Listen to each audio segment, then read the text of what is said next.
Question 1. The fundamental question is, during an inspection, Keller observes that several floor joists beneath a bathroom show signs of notching and bore holes near the middle third of the span. Some joists are notched to the bottom edge and bored with large holes that exceed 1/3 the joist depth. What should the inspector report regarding this situation? A. These notches and bored holes are acceptable if they are located at mid-span. B. This is a common framing practice and does not warrant reporting. C. The notches and bore holes compromise structural integrity and must be reported. D. Only bored holes near the bearing points are a concern, not mid-span.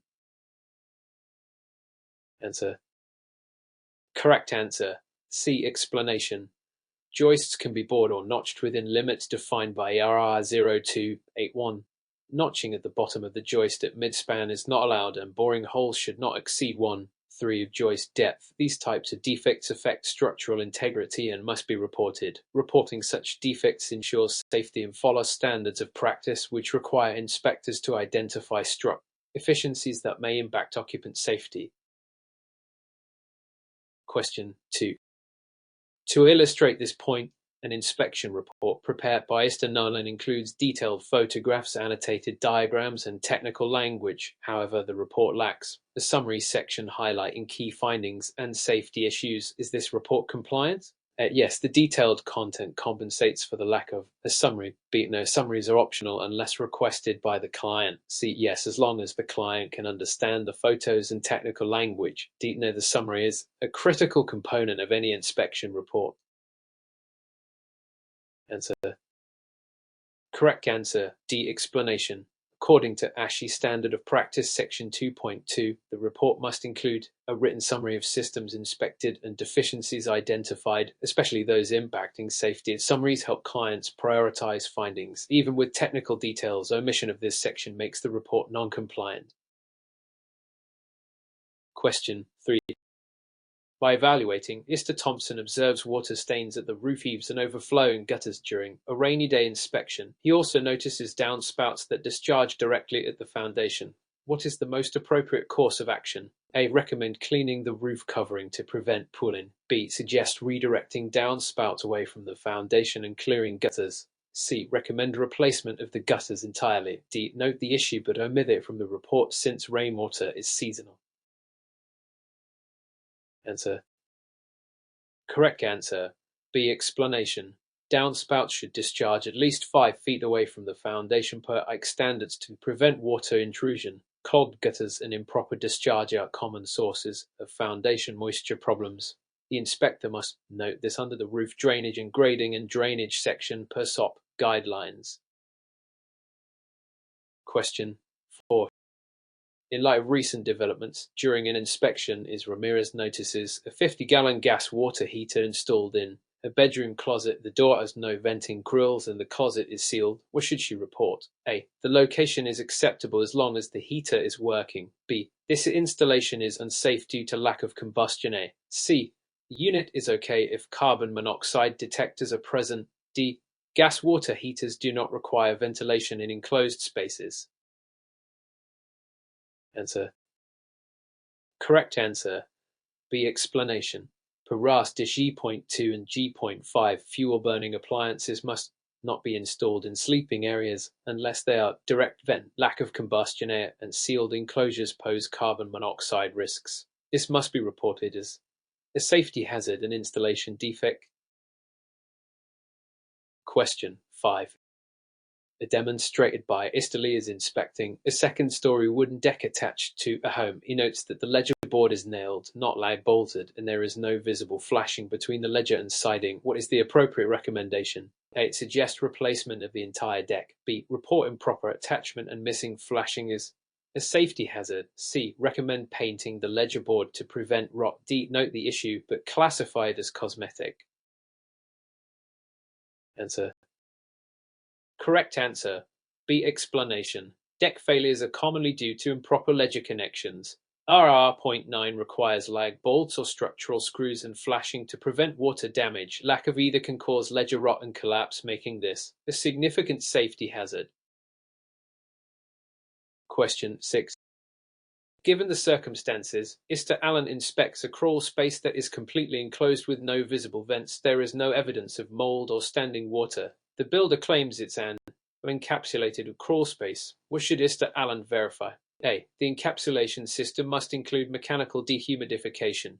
B. Venting is unnecessary if the space is encapsulated. C. He should recommend adding vents immediately. D. Crawl spaces don't need special features in modern builds. Answer. Correct answer A. Explanation. WR.3 allows unvented, encapsulated crawl spaces only if they include vapor barriers and mechanical dehumidification or conditioned air. An inspector must verify these systems are present. Simply enclosing a space without such systems can lead to moisture buildup and mold. Question 7. From a practical standpoint, during an inspection, as Briggs opens the main electrical panel and notices multiple neutrals under one terminal screw, she also observes two circuits sharing a neutral wire. What should she conclude? A. The panel is correctly wired if it functions. B. Multiple neutrals under one screw are allowed if they're the same gauge. C. This is code violation and potential safety concern. D. Shared neutrals are always acceptable. Answer. Correct answer. C. Explanation. NEC 408.41 prohibits more than one neutral wire per terminal on neutral bars to ensure reliable contact. Shared neutrals, multi-wire branch circuits, must have correct overcurrent protection and labeling. This setup poses shock and fire risks and must be reported. Question 8. When analyzing, Mr. Saunders inspects a basement with visible dark staining on drywall and a musty odor. A dehumidifier is present but not running. The seller says it's just dirt. What should the inspector do? A. Recommend mold remediation services immediately. B. Note the staining and advise further evaluation by a qualified professional. C. Confirm it is mold and instruct the client to clean it. D. Ignore it unless active leaks are found. Answer. Correct answer. B. Explanation. Inspectors are not mold testers, but per SOPs, they must report conditions conducive to mold, e.g. moisture, staining, odors. The correct action is to recommend specialist evaluation, avoiding definitive identification. AMI and ASHI support this limited scope of responsibility. Question 9. In the modern context of during an attic inspection, Mr. D'Souza observes fiberglass bat insulation installed with the vapor retarder facing upward toward the attic space. What is the likely consequence of this installation? A. Reduced insulation performance. B. Enhanced ventilation due to vapor flow. C. Increased risk of moisture accumulation in insulation. D. No consequence if the attic is vented. Answer. Correct answer. C. Explanation. Vapor retarders should face the conditioned space to prevent warm indoor air from condensing within insulation. Improper orientation allows moisture to accumulate, promoting mold and rot. This violates basic principles of building science and ERE section R.7. Question 10. Throughout the course of Perez finishes a home inspection and the client asks whether they should walk away from the purchase due to some findings. What is the best response? They advise them to cancel the purchase to avoid risk. B. Explain the findings and encourage them to consult their agent. C. Tell them the issues are minor and not worth worrying about. D. Suggest a list of contractors who can fix the problems. Answer. Correct answer. B. Explanation. Inspectors must maintain neutrality and professionalism, avoiding legal or purchase advice. SOPs and Code of Ethics prohibit inspectors from steering client decisions. Instead, they must clearly present findings and refer clients back to their agents or legal advisors. Question 11. During an exterior inspection, Mr. Daly notices fiber cement siding installed directly against the ground with no clearance. The siding appears intact, but shows some signs of moisture wicking at the bottom edge. What should he include in his report? A. This is acceptable as fiber cement is moisture resistant. B. Recommend removing the bottom rows since they're too close to grade. C. Note improper clearance and potential for long-term damage. D. Suggest annual painting to prevent further moisture intrusion. Answer. Correct answer. C. Explanation. Most manufacturers, including James Hardie, recommend at least 6 inches clearance from grade to fiber cement siding. Contact with soil leads to capillary water intrusion and degradation. The inspector must report improper clearance as it violates manufacturer installation standards and SOP requirements for reporting exterior cladding defects. Question 12. Is Horton inspects a home built in the 1970s and finds aluminum branch wiring. Connections are made using twist-on wire connectors and copper pigtails. What should she report? A. No concern. Pigtailing is an approved solution. B. Aluminum wiring is obsolete and must be replaced. C. Improper connections increase fire risk. If further evaluation is needed. D. The inspector should recommend rewrapping the wires with insulation.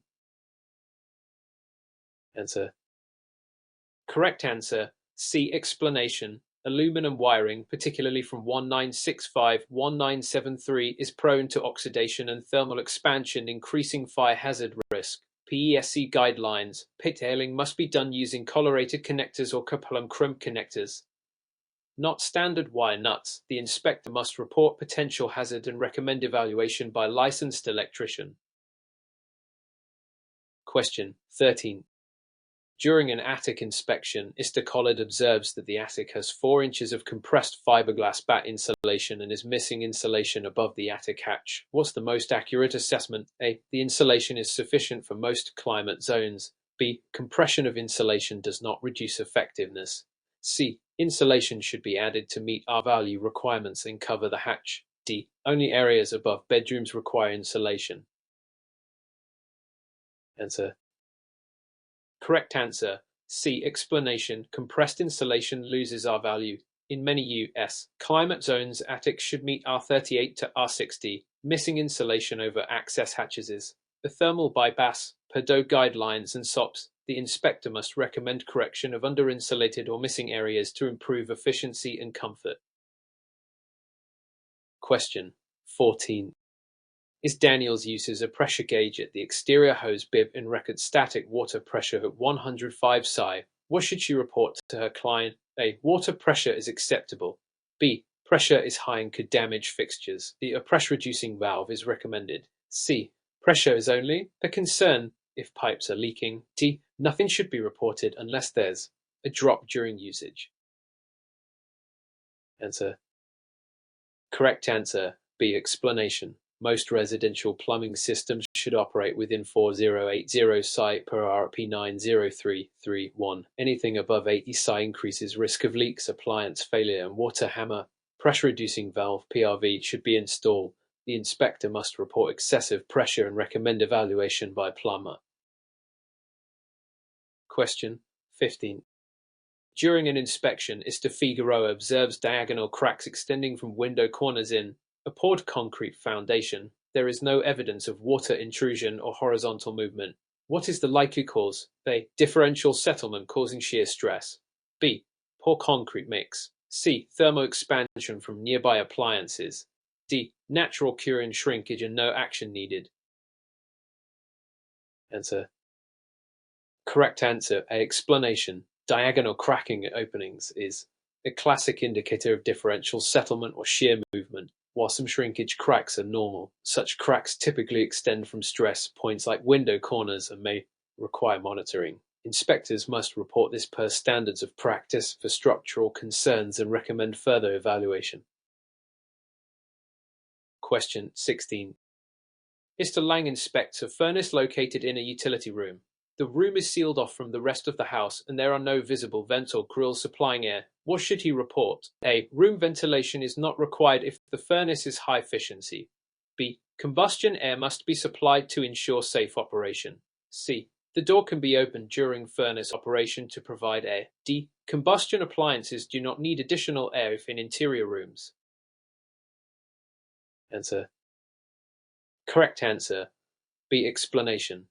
RDG Point 5 requires that combustion air be provided for gas appliances in confined spaces. Lack of adequate combustion air can lead to incomplete combustion and carbon monoxide production. The inspector must report this as a significant safety concern and recommend correction by a qualified HVAC professional. Question 17.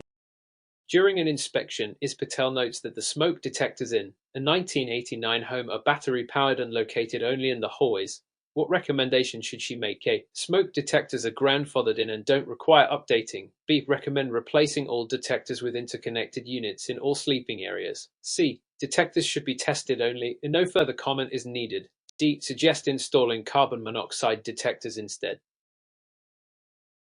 Answer. Correct answer. B. Explanation. While local code may allow older systems to remain modern, safety standards NFPA 72 and best practices suggest having smoke detectors in each bedroom, outside sleeping areas, and on every level interconnected and hardwired with battery backup. Inspectors must advise clients of life safety improvements regardless of code grandfathering. Question 18. Before conducting an inspection, ISTA SOTA provided the client with a pre-inspection agreement but did not explain that some areas of the home would be excluded. The client later complains about missing roof defects. What was ISTA SOTA's error? A. He did not obtain written waiver from the client. B. He failed to properly explain the scope and limitations of the inspection. C. He should have charged more for complete inspection. D. He was not liable because the roof wasn't accessible. Answer. Correct answer. B. Explanation. ASHI's standard of practice and most state laws require written and communicated pre-inspection agreements detailing scope exclusions and limitations. Verbal or unclear communication is insufficient. Inspectors must ensure clients understand what is included, excluded, and why. This is critical for managing liability and client expectations. Question 19. Mr. Nguyen observes a large window installed less than 18 inches from the floor in a living room. There is no safety glazing or labeling. What is the appropriate course of action? A. Recommend replacement with tempered glass or proper labeling. B. This installation is safe as long as the glass is thick enough. C. Living rooms do not require safety glass. D. Suggest adding a window guard to protect occupants. Answer. Correct answer. Explanation. Para R0843, glazing within 18 inches of the floor and exceeding 9 square feet in area must be safety glazed to reduce injury risk. If the window lacks markings confirming tempered or laminated glass, inspectors must report it as a potential hazard and recommend correction. Question 20. Ms. Harris notices that the soil around the home slopes toward the foundation and there are signs of efflorescence in the basement. What should she report? A. Efflorescence is harmless and doesn't require reporting. B. Recommend regrading to direct water away from the foundation. C. Suggest waterproof paint to seal the basement walls. D. Grading is cosmetic and not reportable concern. Answer. Correct answer. B. Explanation. Efflorescence is a sign of moisture intrusion and poor grading. R.3 requires the ground to slope away from the foundation and a minimum of 6 inches over 10 feet. Improper grading is a primary source of basement water issues and inspectors must recommend correction to reduce water intrusion risks. Question 21. Mr. Morgan inspects a home with a finished basement. He uses a moisture meter to assess a suspicious discoloration on a wall and finds elevated moisture levels. The homeowner claims it's an old issue that was taken care of years ago. Well, what should Mr. Morgan do? Accept the homeowner's statement and move on. B. Recommend removing drywall to inspect the structure behind. C. Report the elevated moisture and recommend further evaluation. D. Ignore it since the area is finished and inaccessible. Answer. Correct answer. C. Explanation. Inspectors are not required to open or remove finishes, but elevated moisture indicates active or recent water intrusion, which must be reported per SOC guidelines. Even if repaired, it may suggest ongoing issues or conceal damage. Recommending specialist follow-up protects the client and aligns with ASH International standards. Question 22. Ms. Bradley inspects a 1985 home and tests several three-prong outlets. She discovers some outlets are ungrounded but still have 3-slot receptacles. What should she include in her report? A. No issue. Grounding wasn't required until 1990. B. Report potential safety hazard and recommend evaluation. C. Suggest switching the outlets to 2-prong receptacles. D. Rounding is only necessary for kitchen and bathroom outlets. Answer. Correct answer. B. Explanation. The 3-prong outlet must be grounded unless protected by AI improperly labeled no equipment ground per NEC 406.4 D2 without grounding. This misleads users into thinking equipment is safe. Its presence is shock and fire hazard and must be reported with a recommendation for correction. Question 23. During an exterior inspection, Mr. Salazar notices large tree limbs overhanging the roof and shrubs tightly planted against the siding. What should be noted? A. This improves shade and energy efficiency. B. Recommend immediate removal to avoid code violation. C. Recommend trimming to reduce pest intrusion and moisture retention. D. Trees and shrubs are outside the scope of a residential inspection. Answer. Correct answer. C. Explanation. Overgrown vegetation can contribute to moisture retention, pest access, and mechanical damage to roofs and siding. ASHI and INTERNACHI SOPs direct inspectors to report conditions that affect the structure even if outside the structure itself. Recommend proper clearance between vegetation and building materials. Question 24. Is Ford inspects a wood-burning fireplace. She observes black staining at the top of the firebox and a cracked flue tile visible from below. What is the most appropriate recommendation? A. Suggest cleaning with fireplace-safe chemicals.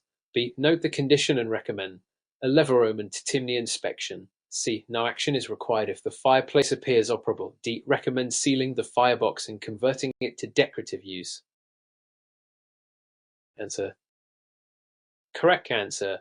B. Explanation. Cracked flue tiles and staining are indicators of unsafe operation.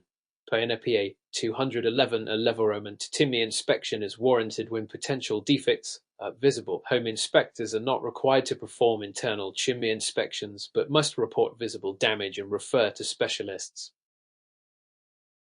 Question 25. Istorose observes gurgling sounds at a bathroom sink and slow drainage. The trap and drain pipe appear intact. What does this most likely indicate? A. Water pressure is too low. B.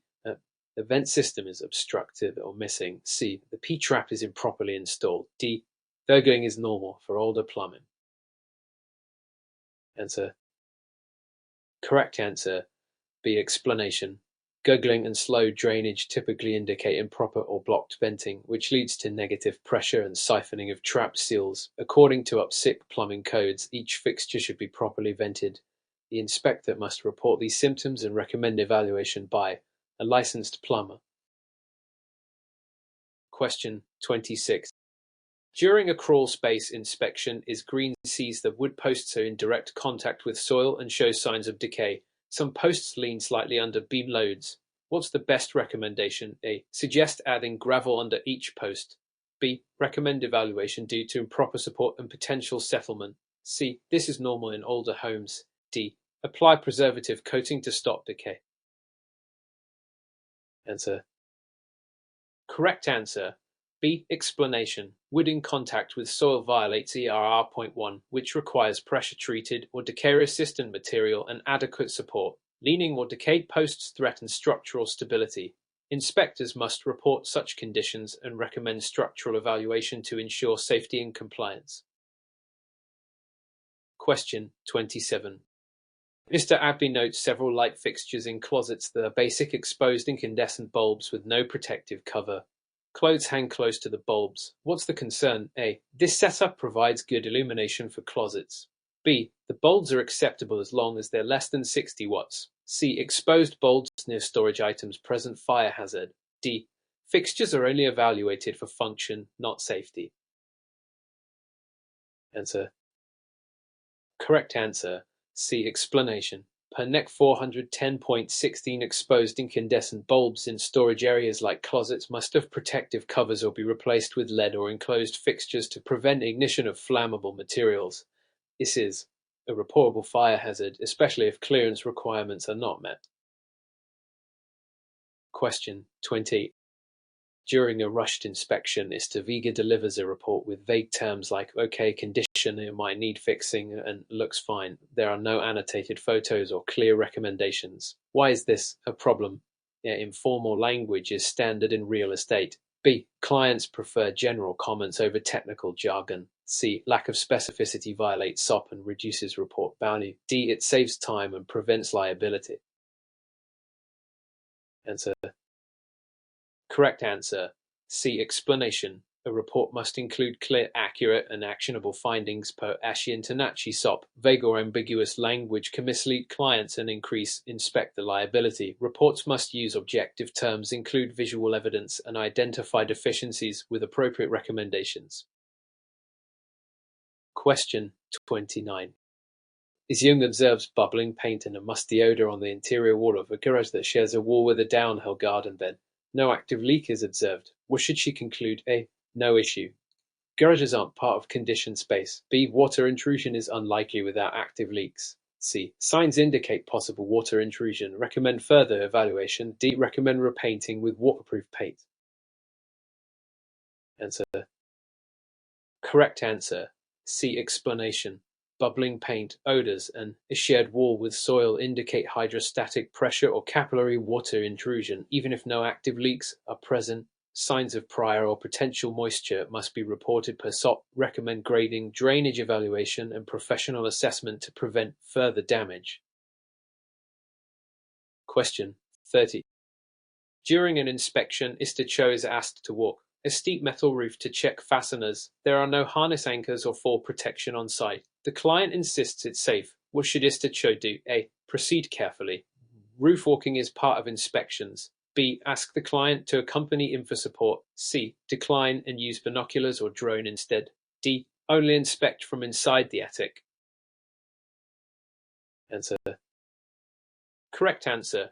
C. Explanation. Inspectors are not required to access areas that are unsafe or inaccessible per SOP guidelines. OSHA and INTONACI's safety protocols stress fall protection when working at height. Use of remote methods like binoculars or drones is acceptable. Inspector safety takes precedence over client demands.